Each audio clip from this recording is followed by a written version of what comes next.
Hello, readers. So, yesterday we talked about description and how that helps us identify the main idea and details within a story. Today we're going to look at sequencing in a story.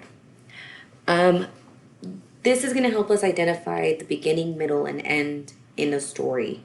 So, here I have an anchor chart in front of you that you can pause the video for. Make sure you write it down in your journal so that you can better understand what sequence or sequencing is, and that is putting things in order from beginning to end.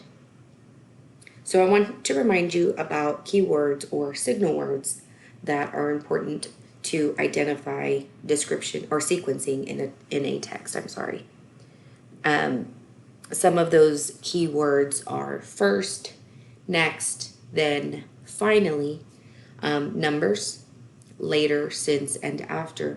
And when I say numbers, I'm talking about putting the events in order from beginning to end with 1, 2, 3, or 4.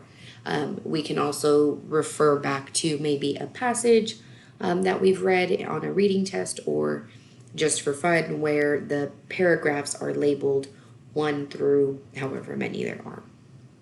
Another graphic organizer is this little circle map where you could put in the details in each part of the map to help you better identify the sequence of your story.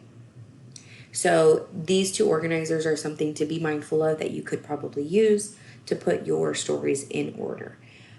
For example, not all stories. For example, the activity that you guys are going to do today, you're going to put your sequence in order using numbers. So number 1 would be the first event, and then all the way through, I believe it's 7. Remember, not all stories require signal words. The example that you're going to look at today does not necessarily include any of these examples, but it is a story being told in order with a beginning, a middle, and an end. If a story has a beginning, middle, and end, we know that it can be sequenced in an order. So what we're going to do, I'm going to show you this passage. Here we're going to read through it together. You're going to read the story and then put the events in order. I will help you with the first couple examples, and then you're going to go on your own and finish sorting through the rest. So there's an alien in my locker. This is our sequencing story for today. It is not a mentor text, so it will all be found in Schoology, in case you're wondering. So the day after the meteor fell outside of town, it was all that anyone could talk about.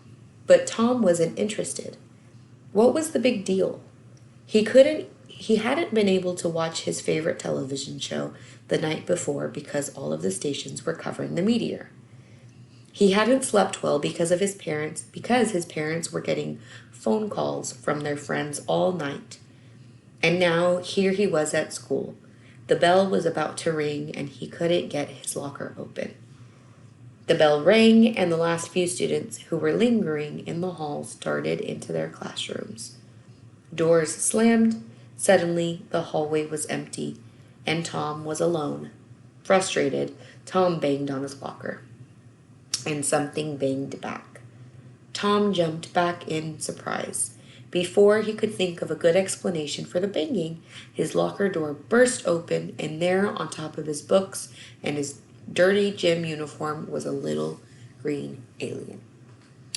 So after reading that text, I know that him seeing the little green alien is my end, right? So when I go look at these, I know that if that is in there, it's the last part, right?